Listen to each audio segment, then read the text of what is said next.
नाशिक शहर व परिसरात मतदानाची प्रक्रिया सायंकाळी 6 वाजता आटोपली।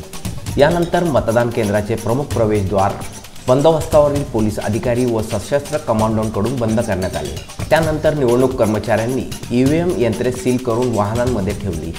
केंद्रीय सशस्त्र पोलीस दलाच्या जवानांचा बंदोबस्तात ही वाहने निश्चित केलेल्या स्ट्रॉंग रूमच्या दिशेने रवाना करण्यात आली।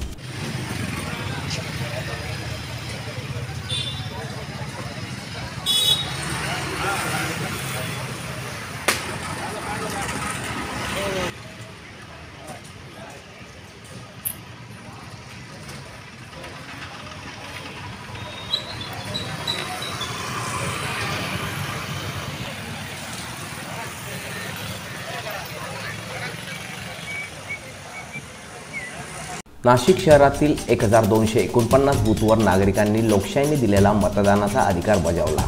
सर्व मतदान यंत्रणा स्ट्रॉंग रूममध्ये पोहोचल्यानंतर चारही मतदारसंघातील प्रमुख उमेदवारांच्या निवासस्थानाबाहेर पोलीस बंदोबस्त लावण्यात आला होता। जितेंद्र इंगळे, मी नाशिककर न्यूज, नाशिक।